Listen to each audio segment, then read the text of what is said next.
As always, I'd like to thank you all for being here and for supporting this community. So in many different ways, you're able to do that. Mainly, first and foremost, just your participation, the fact that we have this Sangha, this community that gathers to practice the Buddha's teachings, study with Sokuzan. If you're able to help us, please continue to do so. Your donations, your participation enrich what we're able to do. So thank you very much. This evening, I wasn't given a topic. I talked to Sokuzan a little bit, and sometimes it's helpful to just sit up here, and it's particularly helpful when we get to meditate beforehand. It gives me 15 minutes after a busy day to just sit down and not do much. And I think it's that I would like to talk about, the luxury of sitting meditation. And this is a teaching I received many years ago from Sokuzan that really baffled me at the time. When I moved to SokukoJi, I was sitting 20 minutes a day, 30 minutes a day, sometimes from my dorm room. The teaching I received from Sokuzan, though, is sitting meditation is the most luxurious thing you can do with your life. It's the most luxurious thing at the time. It was the antithesis of luxury. It was painful physically. Mentally, it was uncomfortable. It was antagonizing. It was trying. It was tiring. But I think that it's an important thing to talk about a little bit, because to take that attitude and to really consider what it is that we're being asked to do in this practice of meditation, in a sense, it's unlike anything else, any other aspect of our life. From the time we're born, there's expectations set, and we're encouraged to perform to those expectations. Saying your first words, getting the circle in the circle hole, taking your first steps, making friends. You got to make friends. You say that to Rumi, you should talk to somebody. Okay. And meditation practice perhaps is the first time in our entire lives where there is no expectation, that the actual practice, the literal practice that has been transmitted, that is called shikantaza, demands nothing or very little. So in as far as we practice it, we just find a cushion and we sit down. We keep the senses open, but there's no production beyond that.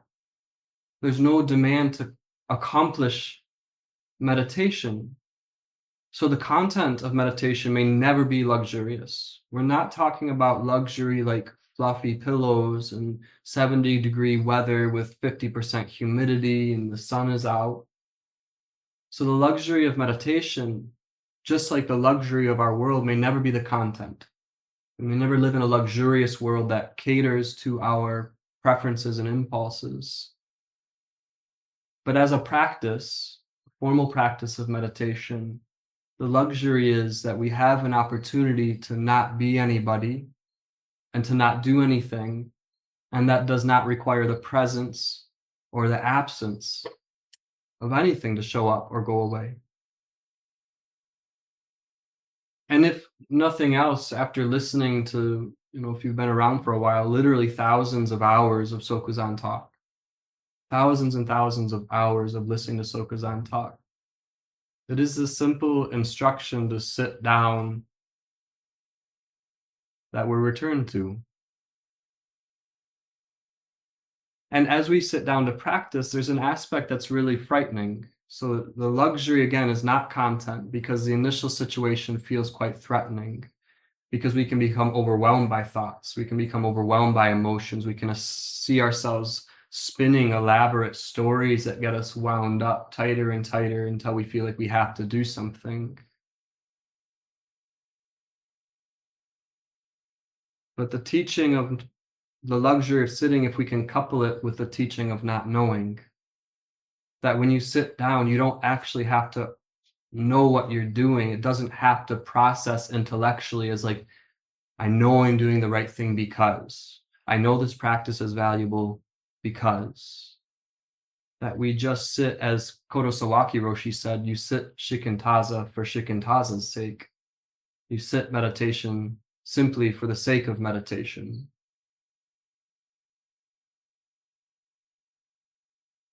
So initially, meditation is a tremendous struggle. because of the conditioning to constantly be in production, accomplishing and figuring out. But if we can take that attitude of just sitting, just that one moment in your day, that 30 minutes, that hour, that 2 hours, that 4 hours, where you don't have to accomplish anything and you also don't have to know anything. There's tremendous luxury in that. But as I said, the initial situation can be quite frightening, because actually beginning to not know does not feel like a confident, well, I don't know, feels like a threat. Meditation practice, when those reference points start to become unstable, it's threatening. We don't realize how much we've stabilized our lives through our thoughts and our emotions and our evaluations. That meditation can also be very threatening. So I think what I am hoping to communicate tonight, if anything at all, is the importance of seeing what shikantaza is as a practice. And that no matter how long we've been sitting, for a year, 5 years, or 10 years, it's not anything we come to a point where we've mastered it in the sense of content. So we have to continue to have this attitude to be with what arises. And if meditation is ever to become a luxurious practice, it's seeing that our meditation will not be defined by what arises, by what shows up or doesn't show up. There's no profundity or lack of profundity. It's just the simple ease of taking a seat, the simple ease of just being able to let your body come to rest on the seat, on the cushion, on the stool. And this isn't a new idea. And sometimes I think this essence of the Buddha's path is lost, because Buddhism can be quite complicated. But it seems to me that this is the very essence that the Buddha taught his students. That's the very essence that Bodhidharma brought to China. It's the very essence, as we were talking today, of what Dogen brought from China into Japan. And not just Koben, but if you look at the Zen masters that came to America in the 1950s and 60s, it was to revitalize the practice of meditation. It wasn't necessarily to bring a tremendous amount of cultural forms and language, although some of them did more of that and some did less. But there are a few American Zen lineages you see that don't emphasize seated meditation. And it's not a sexy practice, but it's so reliable, something we can return to over and over and over again.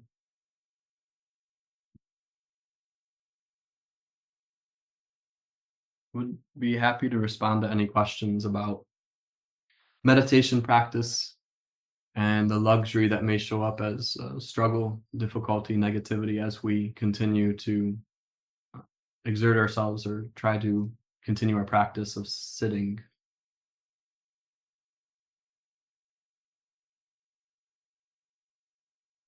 Jishin bowing. I was actually curious when you use the expression sitting for the sake of sitting, meditating for the sake of meditation. What is the meaning of that expression? What does it mean to sit for the sake of sitting?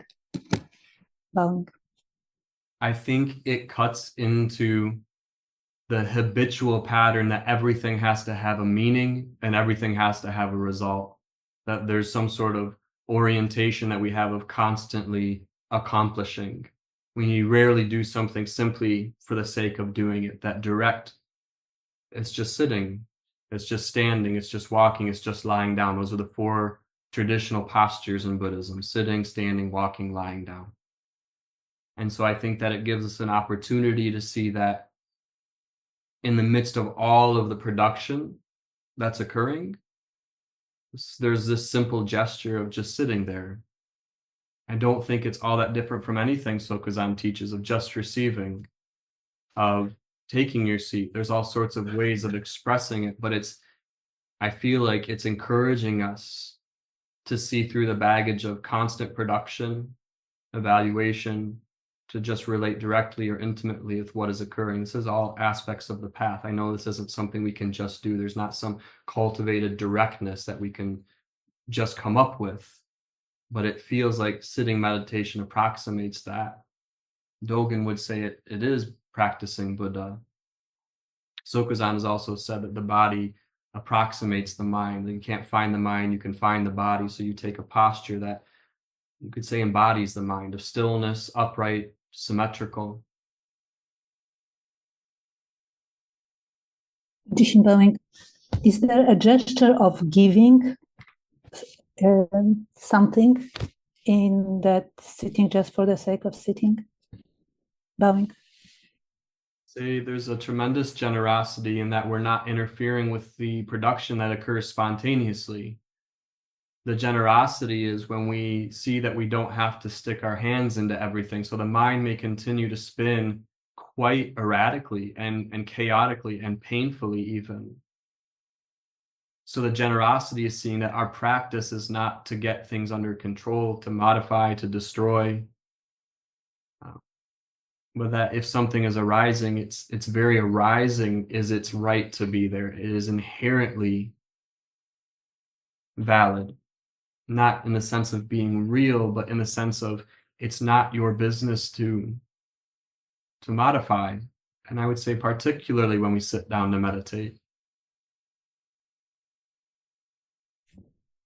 Thank you.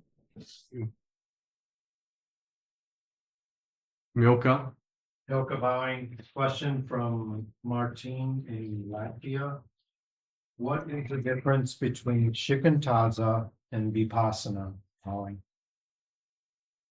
The way I understand that vipassana is a traditional practice of meditation taught in the Pali Canon that has to do with mindfulness. It was often taught as a preliminary practice to awareness. So vipassana may provide temporary stability. It may provide a temporary container that allows us to just hold still, get in touch with our body. Whereas awareness or shikantaza is formless. So vipassana has an object of meditation, often to do with the body or the breath or something you return to. You may continue to return your gaze to a candle flame. Anytime something arises, you keep returning the mind to that point. Whereas shikantaza, as I understand it, as it's been taught, is a formless practice. It is just sitting. There's no activity beyond just sit there. And I believe Sokuzan once said that this was the initial instruction that Trungpa Rinpoche gave to his students, was just sit there.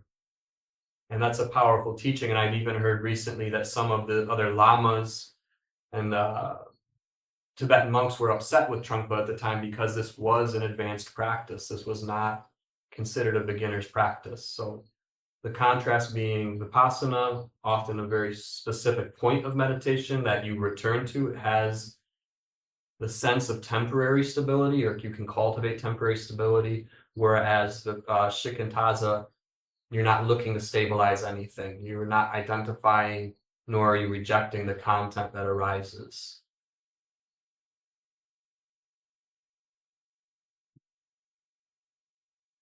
Oh no. Divine. What is awareness exactly? Well, I don't know. It's a concept we use to encourage ourselves to look at the way in which we function out of the three poisons. To me, passion, aggression, ignorance. Sometimes it's talked about in a more active sense of endeavoring to be aware and intention to look. That is also path, because there's still an identity that thinks it is acting upon or out of awareness. I've also heard it described by Sokuzan and others as the very space in which things arise. So awareness is the means by which we're able to see content. If there weren't contrast, if there were not the contrast of space and solidity, you wouldn't see anything. So I think there's a lot of ways of talking about it. And I, right now, lean much more towards a simple-minded approach to meditation, where I don't know. When I sit down to meditate, I'm rarely clear on what I'm doing. This meditation style that Sokuzan's talked about is called Kusulu meditation. It's a formal meditation that Trungpa Rinpoche was taught by Khenpo Gangshar back in Tibet before he left. And it is just taking a completely simple approach to it. The threatening part of that is none of us want to be children. None of us want to have this idea of not knowing. To me, the empowering part of it is it comes right down to that luxury that you're just an idiot, you could say. Sokuzan's used that phrase before. I don't know what I'm doing. I'm just sitting here. You don't have to figure out the meditation itself. You just express it through holding still, sitting down. How does that strengthen awareness? Or is that even looking for a result? Found. Nothing wrong with the attitude or the intention to strengthen the awareness, but anything that we can identify or differentiate is an aspect of dependent origination. It's an aspect of things coming together and things falling apart. So the attitude, the intention is completely appropriate. It gives us a little bit of energy to continue to look and to continue to look. When I was in retreat earlier this year, talked to Sokuzan, some difficult things showed up, but one of them was this very temporary relative experience that lasted for a while of confusion, seeing confusion, that there's no way for clarity to identify confusion because it requires a polarity. So all you have is one aspect of confusion arises, and then what we believe to be a refined aspect of confusion saying, look, I can see the confusion, not recognizing itself as another aspect of that dependent origination. So the strengthening of the awareness, if it's occurring, is probably something we're not going to be able to notice, although there may be relative byproducts. One of the ways Sokuzan has said this before is that you can't even see the part of your mind that's being trained while you're meditating. So if you're seeing it, if you're differentiating it, again, it may be refining, it may be becoming more palatable or more workable, but we're not looking at refining ego. We're not looking at creating a result. So that's a bit of the helplessness of meditation, is that you're not actually able to pinpoint anything too clearly, at least not for long. So then when you're showing up on the cushion and you're just there, are you looking? Is there an intention? I would say yes. Relatively, you're probably going to have that intention. We use the sixth sense fields. You're noticing the sounds, you're noticing the movement, you're noticing the tastes and the smells. But we don't become so locked down on that as to think that that is what we're trying to do, is see everything in perfect definition, every outline, every wrinkle, every crack. So Dogen described shikantaza as a practice of ease. So you don't ease into it. So it's not an activity. You can't just ease into meditation. But again, sometimes a word like that may help us see the way in which we're really ratcheted up in trying to understand or get this practice. So you're talking ease, showing up, sitting there, and some efforting in terms of looking. So like a purposeful looking. An intention with Sokuzan, I think that word is important, an intention.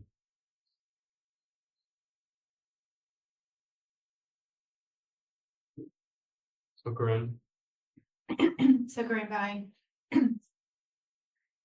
It seems like you're inferring that there's this, you say you sit down and you don't know what you're doing, that there's something else that you don't know what you're doing. Can you go further into what you're speaking to there? I don't know that I can, and I'm working with Sokuzan, and the reason I can't is because I'm as sincere as I'm able to be in saying I'm not joking when I say I don't know. So grand bowing, when you say there's a loss of reference points, what do you mean by that? the closest relative expression I can come to right now is it's a bit speechless. The identity wants to do something with that. So for me, it's resistance. Like to go away, like to just go sit by myself for a few years because it's very confusing. So a lack of reference point, when we hear it, it sounds a bit romantic. We think like, oh, things are, I'm shedding. Like there's a sense of shedding. And to me, it may feel more claustrophobic than anything. Because whether we like it or not, our path is still propped up by our concepts about the path. And even those can't be maintained indefinitely. So when the very props of Buddhism that have provided protection and security on the path are not as reliable as we thought they would be, it's threatening, feels threatening.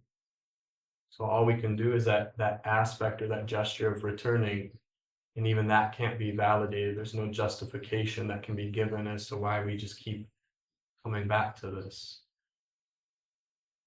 Soku bowing, what reaches your practice when there's nothing logical that you can turn to? What do you turn to when you can't turn to logic? I guess that's part of the forms, is that there's a returning to the forms. I probably talk to Sokuzan most every day. I often these days have very little to say. It's difficult. I return to sitting, but I can't validate it. It's not like there's some relief or there's some reassurance that I get in those directions. So it really, we're asking to traverse a path where we're saying self and other is not real. Self and other are an illusion. They may not go away, nothing disappears, but they're unreal. And there's no way that we get to hold any reference points that makes that a pleasant transition necessarily. I think Sokuzan has cited one of the Krishnamurtis and saying, he called it the Great Calamity, where you read about Susan Segal, and she was in crisis, that's maybe not her word, but when you read her book, like Crisis, Eckhart Tolle, I mean, there's nobody, very few people describing something like, and then I was just at ease. So I don't know, I'm probably getting away from your question, and that seems to happen more and more these days. So bowing, you're using words. Are you using words to me? Are you using words to guide when you're teaching, or are there other ways that you're guiding people when there's lack of or less reference points other than words? It's far more disappointing that I'm using words because Sokuzan asked me to give a talk. There's no profound idea that I can produce something up here that's going to perhaps even be supportive to you. Like the idea of that sort of reciprocity is even very ambiguous.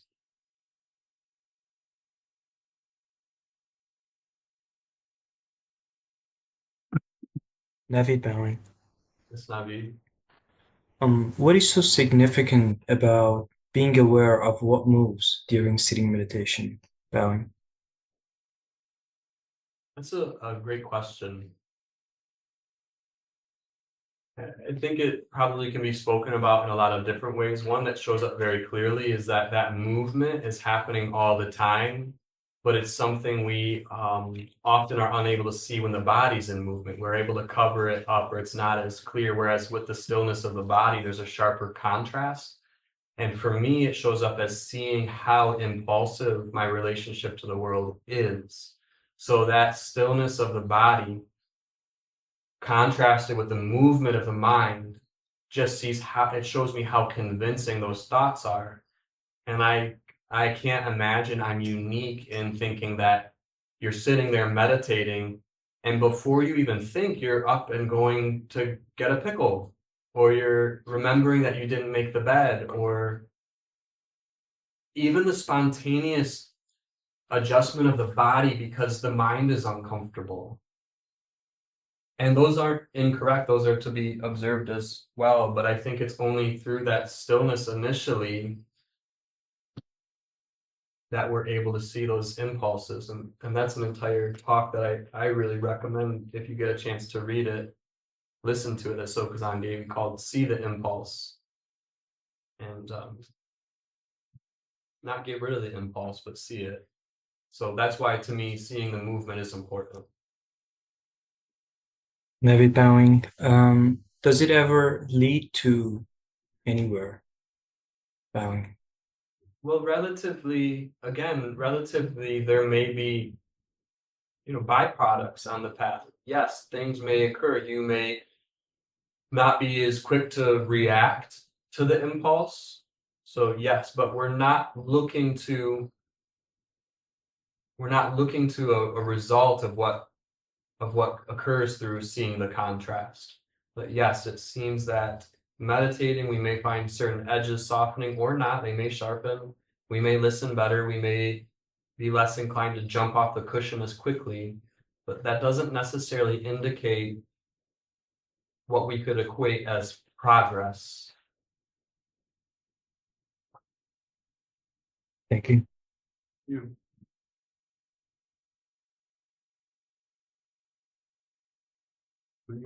When you're bowing, remind me again why it's luxurious. What's luxurious about sitting bowing?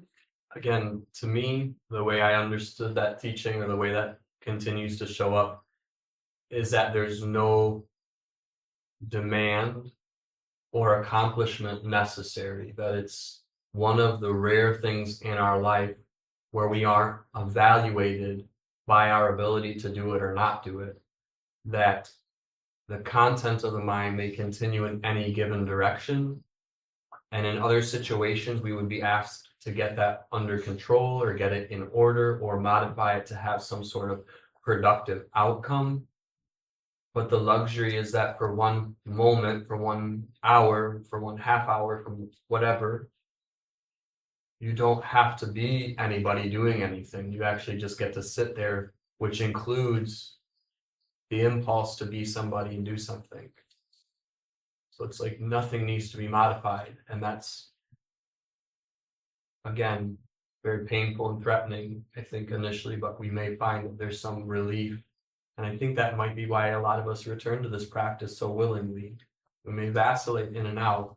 It may be very difficult to practice at times. We find ourselves returning without too much convincing. Of course, that doesn't stand up universally. When you're bowing, I believe you said something to the effect that shikantaza doesn't demand anything.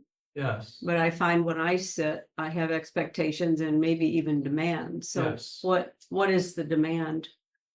The demand is completely appropriate. It's dependent origination just showing itself to you.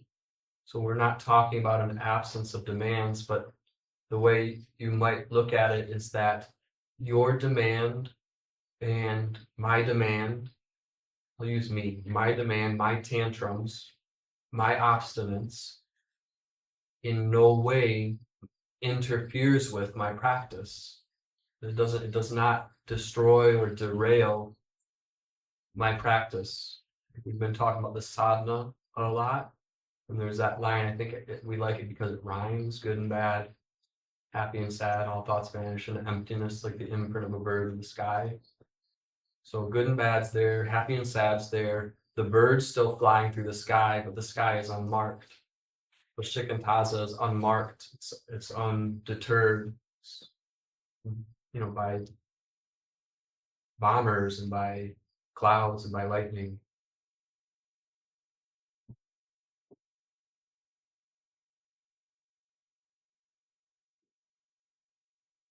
Yushin? Jishin bowing. What makes shikantaza an advanced practice? Bowing.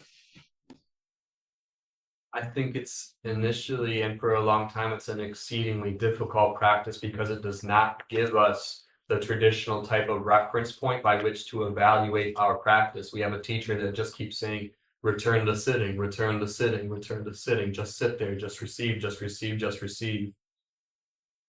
And when we talk about advanced, I'm not saying that there's not tremendous value in other directions, but it's a lot easier to accomplish mindfulness for a while. And that, again, I teach mindfulness probably on a weekly basis at this point, and it's incredibly helpful.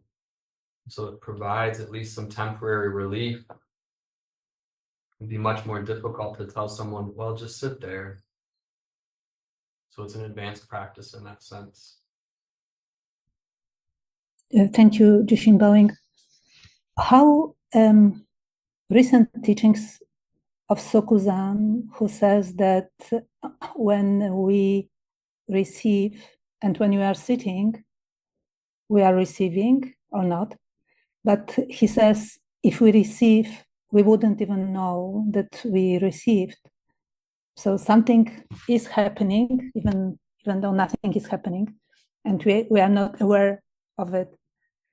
Is this the part of that practice being advanced? Bowing. If I'm following your question, yes, that you're not going to be able to get a reference point or a credential from what you're doing.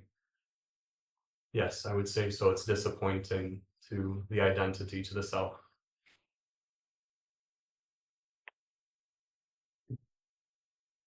Long bowing.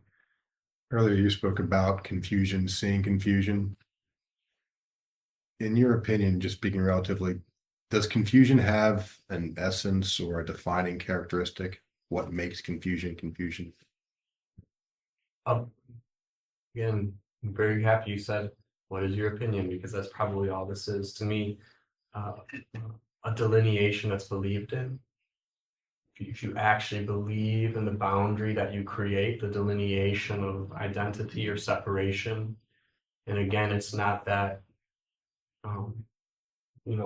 functional physical delineation doesn't occur necessarily, but the confusion comes from thinking that there are two things interacting, and that through that interaction there is a byproduct that is in itself also inherently existing. And so when I look at that, if I'm telling myself how aware I'm becoming, there's this content, which is where I get my credential by being able to identify it. And then there's this locality of an identifier that feels good about having identified that. So this is being defined by this, and this is being defined by this. And therefore you have a dependently originated situation that isn't self-existing. So it's very unstable, and yet we believe in that stability. So it seems like a lot of our struggle comes out of that belief in stability and disappointment when it doesn't hold up.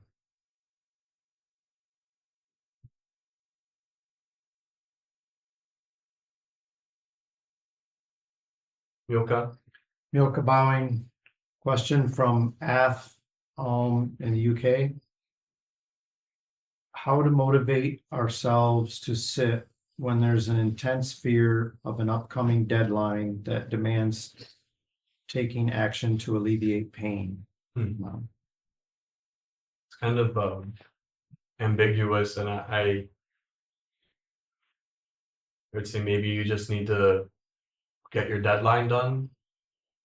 But you can also look at other ways to help support sitting. One of them we do is people join us on Zoom every morning and afternoon and evening to practice with us. So when you see other people sitting together, there's some support in that.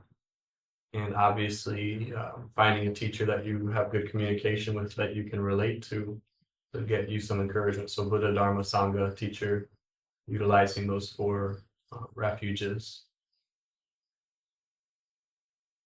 Milka Bowing, he has another question. Ath in the UK. Could you please elaborate on Sokuzan saying that you can't see the part of the brain that's doing the meditation? Bowing. Well, not particularly. I mean, what's always interesting is when somebody asks me to clarify something Sokuzan says, because I don't really know what he said. I didn't say that. Part of the brain. No, he said what is being trained is not something that you are going to be able to see. The part of the mind that's being trained. Thank you. So the part of the mind that is being trained is not something that you can see. And all that shows up to me is to be very considerate of that which I can identify, because it's easy to take the content that can be identified and start to strategize or credentialize that. And so coming back to that idea of a Cthulhu or a simpleton, a simple-minded meditation, we don't really need to make anything out of what is arising. And again, we may not be able to help spontaneously making stuff up. It's particularly hard if you have a strong, powerful meditative experience, not to think that that form of dependent origination is valuable, whereas another form of dependent origination is not.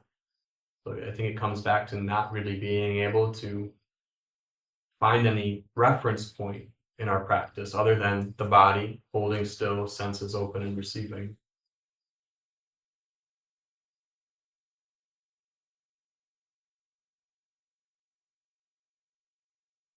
Issue. Bowing. So Kazana often says, don't fix anything. Should we bring that intention into our relative reality? I'm thinking of if our job is to fix other people's mistakes, should we bring an intention to not fix anything into that? Bowing. Well, you could have the intention, but I think that's a completely appropriate thing, because I know you've read where Trungpa Rinpoche talks about like the enlightenment ward, where like everyone's so helpless because they're enlightened now and they're completely unable to function. So when you use the word intention, that's great, because intention is not a demand that you always do that. So if your job is to go in and fix Andrew's mistakes, then I'm sure he's greatly appreciated and he compensates you for that. But you could also notice other areas where, for me, when I'm being asked to do something and then there's some sort of resistance or aggression, the demand starts to show up to fix it. There's no willingness to back down. There's no willingness to soften in that regard. So you could also see that I'm sure there's inter-office dynamics that are maybe a little more contentious. I don't know, where occasionally where you could look at not fixing it. You saying not fixing the contention?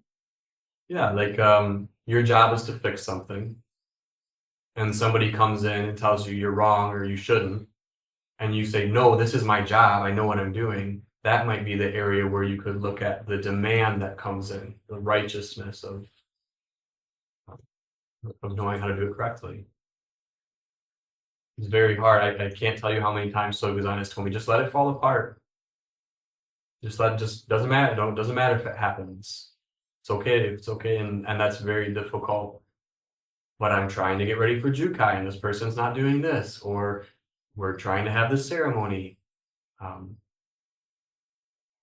Yeah, it's difficult because it's not that hard to do it the way it needs to be done, but it starts to need a certain type of aggression that may not be so helpful.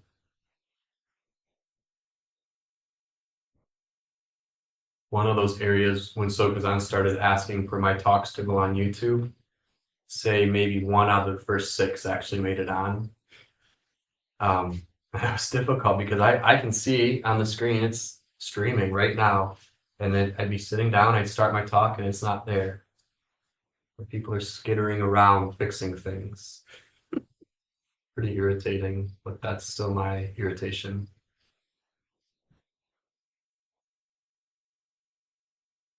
Just a few more minutes if there's any final questions this evening.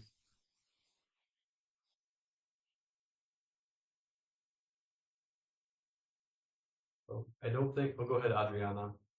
Adriana bowing.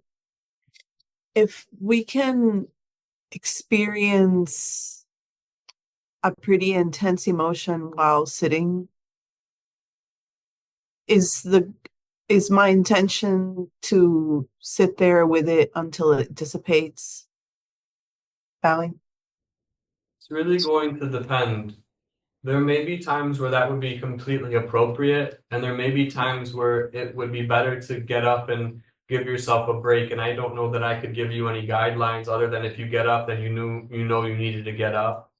And if you sit there, then you're able to sit there. Maybe you sit for an hour and it's still lingering and you have to get up. There's traditional teachings about that, like the Buddha, the one I've talked about. There was the Bhaya Sutta on fear and terror, where he says, if you're sitting and you feel fear and terror, sit there until it goes away. If you're standing and you feel fear and terror, stand there until it goes away. But that, it's a helpful teaching to say you can be with that. But I think situationally, you would need to know whether it's best for you to give yourself a little bit of break, or if you feel I'm going to sit here with this. I'm just going to be with it in as far as I'm able to. So don't hold yourself to any standard too tightly, but you could have the intention to relate to it directly for as long as you're able to. Thank you. Are you still in Puerto Rico? No, I'm back in Florida. Okay. I'm getting over COVID. Oh, I hope it goes away quickly. Thank you. I don't think it's too late or too early to plug Denkoe Session. I know Sokuzan would strongly encourage any students of his that participate regularly to join us for Denkoe Session. It is October 1st through the 8th. This is a traditional Soto Zen Session, meaning that we will start early in the morning with our practice and we will go through the day. Sokuzan or myself will probably be teaching on a daily basis. And if you would like to register for that, you can reach out to UDAO or anyone at the monastery, and we will direct you to UDAO and Mozuku, who are this year's retreat facilitators. And again, a really great opportunity to spend some time doing what Sokuzan has asked, which is training the mind and doing so as a community. If you're able to get here in person, wonderful. We have space for you. If you are not able to get here in person and would like to join virtually, we will make sure that it is as workable as possible. So thank you very much. We will stand and dedicate the merit. Hi, this is Chiezan, the prior at SokukoJi Buddhist Monastery.